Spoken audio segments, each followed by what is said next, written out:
Hello again everybody and welcome to Clark Family Outdoors. This is an updated video on my Back-Vac, a different style of beevac. Now if you watch my last video on beevacs and how they work, you'll know that this is old trusty here. It's a great beevac, works great, especially when you're down low, not on top of an extension ladder, not trying to grab bees out of the second floor. It is heavy. It's got its pluses, it has its minuses. It's heavy is a minus. It's bulky, it's big.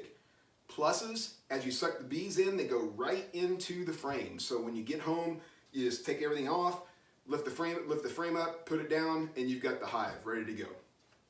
But basic principle, before I show you my revised version here, and a lot of the information I got, at least the reason why I created the ones that I did, was special thanks again to Bill Wren of Indiana Honeybee Rescue. You can check him out on Facebook. It's a great website. If you find swarms and you don't know what to do with them, go onto that website, that Facebook page, and you're going to find people that will come out and grab your swarm for you. And if you're somebody that's wanting to get into catching your own swarms, you have tons of information. Bill is wonderful at sharing his information, very gracious to the beekeeping community, great mentor to many people, and a great educator, so be sure to check out his Facebook page. But this is my box. So again, demystifying all of the beevac knowledge that's out there. It's very simple. You need something to suck the bees. A vacuum, a shop vac will work. You need a box to have the bees go into. It needs to be sealed up between the beevac and the shop vac. It needs to be somehow sealed with wire screen, mesh, something of that nature. You need to have a regulator and just some way to monitor the airflow. If the airflow is wide open, you're going to have less suction. If it's closed, you're going to have more suctions. It's going to be more powerful as you close that regulator. And then of course you need to have an adapter, a fitting to put a hose onto that can suck the bees out. So here's the old box, old trusty, the one I built 10 years ago or more to grab my first hive out of the church. This works, it's good for the bees. Yes, some will get their heads knocked up. You may lose a few in the process, but by and large, it's pretty safe and reliable if you're not having the pressure on too high. So what I do, the last cutout we did, we knew we were going to be on extension ladders. We knew, and I've got a video on that as well. You can take a look at that cutout. That was in Warren, Indiana. We knew that this box was not going to be the best method. So I took Bill Wren's advice, and we created one out of 5-gallon buckets. And if you know by now, I've shared several times, 5-gallon buckets are the beekeeper's best friend. If you're going to do a cutout, if you're going to do a swarm removal, make sure you watch the video where we talk about what you need to pack in your bag before you go to a cutout. I'm going to slide old trusty out of the way, and I'll show you the new revised beevac that we created. And it's very simple, very easy to do. Anybody can do it. And I'll walk you through the pluses and minuses of what we did and why. So I'm going to take this hose off. I'll slide old trusty out of the way, and I'll grab the new and improved, well, at least the new lighter version of our beevac. So same principles. You need a shop vac. Okay, this would work. This can definitely work.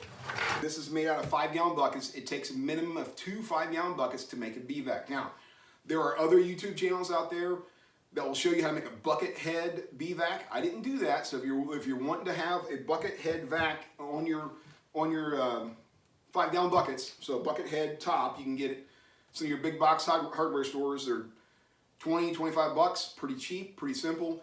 You can use that, build another bucket. Look for those designs on that channel. I'm not building one of those. I don't need to. I've got something I think works better for me. Not saying that it doesn't work for you. I already have an electric shop vac, so I don't need another one. I didn't want to buy a bucket head for another electric shop vac. That's not what I was looking to do. But I'll show you what I am doing here. So I'm calling this one, or we called it the Back-Vac. We knew we were going to be in ladders. We knew we were going to be extension cords, and we knew we were going to be extension ladders, sorry. We're going to be high up, at least on the second floor. We wanted some way to get to those bees without the need of extension cords. And what happens if you're out in the boonies and you're doing a swarm removal out of a tree and you can't get them all, you can't shake them all off, you have to vacuum them out. I wanted some way to get there that did not require the use of electricity. I didn't want to buy an inverter for my truck battery and run an extension cord from there. So we used a cordless shop vac. And I put that cordless shop vac, which I'll show you here in a few minutes, in an old hiking backpack. And that's why I call it the Back-Vac. So, you know, kind of a play on words, but anyway, here's the principle. You have 2 5-gallon buckets. I'll show you the first one.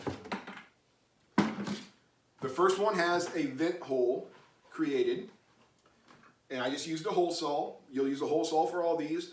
I can't tell you what size it is. I don't have my reading glasses on, but it's the one you'd use for like door knobs, door handles. It's probably, I'm guessing, 2 1/4 inches, somewhere like that. I just cut a hole in there, put some 8-inch hardware cloth in there, and taped it down. And when you tape it down, you want to tape it down all the way. I used Gorilla Tape. You could use duct tape, whatever you want to. This could be screen, an old screen door that you have, an old screen window. You could use that. I used 8-inch hardware cloth, just or number 8 hardware cloth. I thought it'd be a little sturdier, last a little longer, and I had some of that on hand, so that's what I used. Use what you got on hand. You don't have to spend a whole lot of money to make a vacuum. Tape it down all the way around. Those bees are crafty little creatures. And if you have a little corner left up, they'll try to slide underneath there and escape and be flying around in your truck or whatever else. So make sure you got all corners down, nice and neat with the duct tape. The next thing you need is I'm going to pull this off so you can see what it looks like a little better. This is the adapter, the fitting for your shop vac hose. Okay, I could have used, and I've got different adapters, and you can buy them at, again, the big box stores, wherever they sell shop vacs, they'll sell all the adapters as well. But, let's see here. So 2 things. Number 1, I had to drill a smaller hole for this particular adapter, because this adapter is going to go to a smaller vacuum than this big old shop vac I have. Remember, I didn't want to have to use extension cords. I wanted to use something cordless, and the cordless one has a smaller hose. So there's a fitting here. I used a smaller size hole saw, put the hole in there, put this fitting on here. This fitting then will adapt to different various size hoses. So for example, this one just slides right there. It would fit. It could fit a little larger size, could fit a little larger sizes than that. If I wanted to put this big one on, I'd have to use a different adapter. But this size is what I needed for my cordless shop vac, which I'll show you here in a second. Slides right here. I then used the painter's tape and taped around that and kept it on here. After I put the hole in here for the adapter, I used some barn sheet metal screws and screwed it into the bucket just to make sure it was nice and secure and sturdy. On the inside, you can see where it comes out. I've got wire mesh on top of that adapter, that shop vac adapter. Wire mesh, again, I used 8-inch or the number 8 hardware cloth, bent it around tight, and used a couple of strands of duct tape there to get it on there. Why? Because as I'm using this as my shop vac, I don't want to pull any bees into my shop vac. That mesh will prevent them from getting in the shop vac even if the bucket fails. So you definitely want to make sure that's covered and you'll be good to go. That's all there is for the bottom bucket. Now, notice I put the adapter all the way down as low in the bucket as I could possibly go. Reason I did that is because your bee catcher bucket, which is this one, it just has a series of holes drilled in with a hole saw, and on the bottom for ventilation purposes. When it goes in there and latches on top of this bucket, it does not crush my adapter. My adapter is out of the way.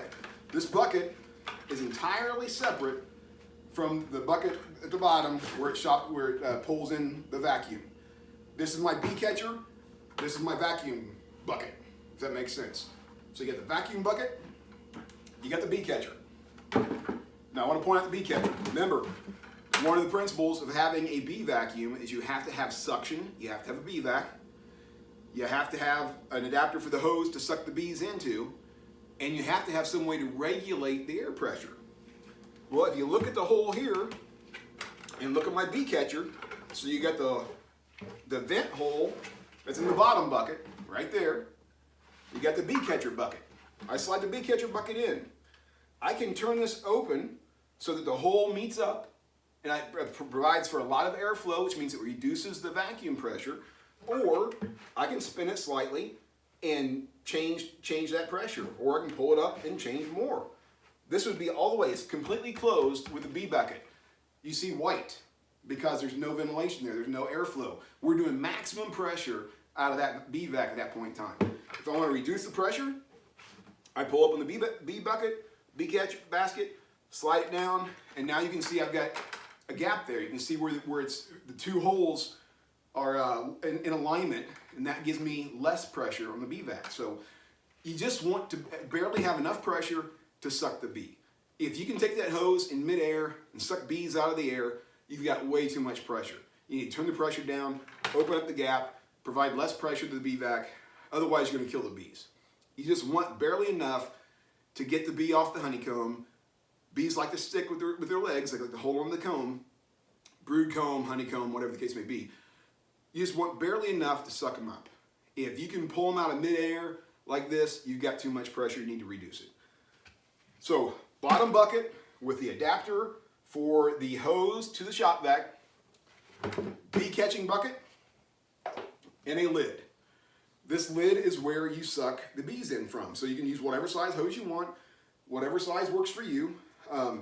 You snap this lid on top of the bee catching bucket, and you put your hose here and you start sucking bees. Okay, now I have a smaller hose. This hose will not fit the adapter that I had. I could have bought a different adapter.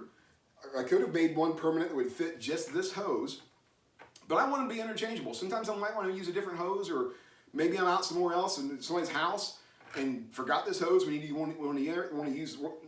one of theirs, so I wanted a different way of doing this, a different adapter. So all I did was I took what I had available to me, tried not to buy anything new. I had this piece laying around, but that fits just like that. I could have taped it down, sure, but I wanted some way to make it a little stronger, so I cut off an old piece of wand in the old 5-gallon shop vac. I just cut the tail end off, got it so it fits in the bottom of this, like so. Now that will snap into that. And then I can use painter's tape or whatever I want to keep them all down. Maybe I got the wrong side in there. But you get the picture. It fits right there. I tape it down, and now my small hose can fit right in there. If there's any gaps, you can always add a little more duct tape around your hose to fill that in. And I tape that all down, and boom, I'm good. This is my beevac hose. I get the bees off the cutout. They go right into my bee basket. When I'm done, excuse me, when I'm done, you keep the shop vac on, and because you want pressure, you want the bees going to be sucked down toward the bottom of the basket. You can do a quick one of these numbers, shake all remaining bees down as fast as you can, take the lid off, and swap it on with this lid. This lid just has 3 ventilation holes, and it's duct tape all the way up. Make sure the bees can't come in the cracks. Duct tape up. Bees hate duct tape. Anyway, it won't hurt them. I mean, they're not gonna get stuck on it at all. So tape it all down so it's nice and sealed. Put that lid on, and boom, turn your shop vac off at this point in time. You now have a bee basket full of bees that you can take home. There's plenty of ventilation. They're gonna be fine as long as you're not going hours and hours and hours. They should survive just fine in this bee basket. Get home and you can put them into a hive. Very simple. When I go to a cutout, when I go to a large swarm removal, you never know how many bees you're going to run into. So make sure you have another bee basket ready to go, that when that one's done, you can slide another one in, put your beevac top up, put your hose adapter on, and boom, you're ready to go suck some more bees. So, a couple more things you need to see and need to know. This is the beevac, okay? It's an old hiking backpack that I had. I could strap on and carry it up the ladder, nice and easy. I could carry it on and actually suck the bees out with this on my back. However, not being an engineering student at Purdue University, I learned that there is a ball inside of here that if it's not level all the time, it does not like to run. And so we kept having to take the backpack off and just lay it down somewhere on the roof or turn it horizontal instead of vertical. It did not like to be vertical too much. It wanted to be more horizontal. This happens to be a Ryobi. You could use any cordless shop vac that I'm aware of. And again, I wanted to use cordless because it's just easier when you're on a ladder than the heavy old beevac would be. This is the Ryobi. A couple things I want to point out to you. Number one, when I first saw it, I thought, is this going to provide enough suction? Is it going to be strong enough? The answer is yes. It was plenty strong to do the job we had. Downside to a battery operated beevac, make sure you bring plenty of batteries. Doesn't take long for this thing to run dead. When you're up messing with bees, getting stung, they're flying around you. You know, you don't want to have to keep fooling around with batteries. Make sure you bring plenty of extra batteries. Make sure they're charged up. You might want to bring a charger if there's a way to plug it in, and make sure you have additional batteries ready to go. But you snap that one in, and this one's dead, wouldn't you know it? But it provides plenty of suction for the bees. It worked just fine. I don't know if you're looking at a DeWalt. If you're looking at a DeWalt or anything else, no problem. This thing was designed to slide out my backpack and go right there. Again, you could put painter's tape around it, duct tape, whatever you want to, just seal it up, make sure there's no cracks. And I'm feeling nice, good pressure right here. Okay, that does not, that's probably a little too, I would not want to use this for the bees, I'm going to turn it down some, but that's how it works. You've got the beevac, goes into your adapter, you've got the bee basket in here with a screen in there for the bees, and you've got the hole for your hose to suck the bees out, boom, boom, boom, or up and down the comb, whatever you need to do. That's all there is to it. You don't need to spend a whole lot of money or a whole lot of effort on it. You could use this beevac with the 5-gallon buckets. You could use a bucket head with the 5-gallon buckets. You could use whatever kind of shop vac you wanted to with the 5-gallon buckets. It works, and they're simple to build. Don't get too discouraged and don't get too frustrated. And you don't need to watch 40,000 YouTube videos before you build one of these. Just get the right adapters and fit the hoses, and boom, you're good. Make a bee basket, put the screen in there, whether it's window screen or a number 8 hardware cloth, whatever you want, number 8 mesh, doesn't matter. Put it in there, screen it up. They have to have ventilation, they have to be able to breathe, and you have to have some way to regulate the airflow. That's all there is to it. I hope you enjoy this series. Please like and subscribe. And again, we are trying to be beekeepers, not bee havers. Thanks for watching.